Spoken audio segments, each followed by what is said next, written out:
میگن در مسجد گپی دنیا بگوی 40 ساله عبادتت برهم میرود. آیا همین حدیث صحیح است؟ نه صحیح نیست. این حدیث موضوع است. یعنی این حدیث نیست برادر عزیز که وقتی که میگن در مسجد اگر گپی دنیا بگوی خلاص 40 ساله عبادتت از بین میرود.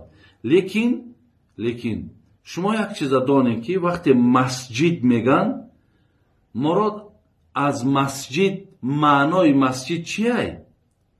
مسجد یک جای سجدگاه، یعنی اونجا الله یکتا را باید عبادت کنیم. پیامبرمون گفتن بهترین پارچه روی زمین مسجد و مسجد خانه خدا گفتن، خانه الله گفتن. از این لحاظ وقتی که مسجد که در آمدیم قاعده مسجد همینه که ما یا به ذکر مشغول میشیم یا به نماز خواندن مشغول میشیم. ببینین، یا به ذکر یا به نماز خواندن یا به قرآن خواندن.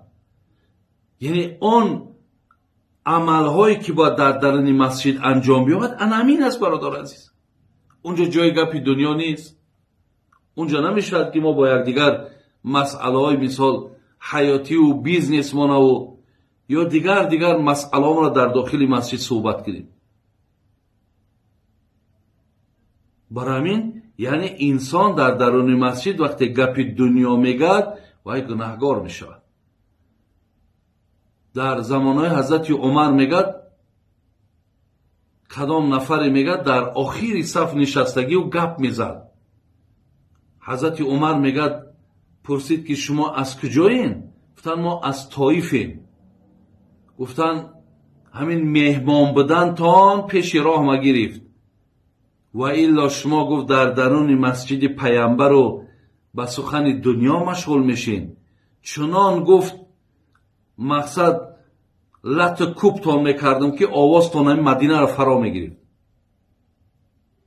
برای همین برادر عزیز و گرامی شما در داخل مسجد همه وقت با ذکر، با توبه و ندامت، با نماز خواندن، با قرآن خواندن. ولی بسیاری آدم‌ها را میریم مسجدها را دیدیم که قدر مسجدها بند بدن. امروز مسجد کتاب کشاده شدن تا جای یک شکرگزاری، تا جای یک دعایی که خدایا همین مسجدها دیگر مقصد بسته نشوند. چی میشود؟ میره تلفن شوی کردگی در درون مسجد یوتیوب تماشا داره، فیسبوک تماشا داره. در درون مسجد رفیق شدت نویسنده و پرتافته است صحبت دارن، چکچک دارن. برادر عزیز آخر داخل مسجد او عبادت های میکردگی هیچ ثواب اجر نداره. تو برای چی آمدی مسجد؟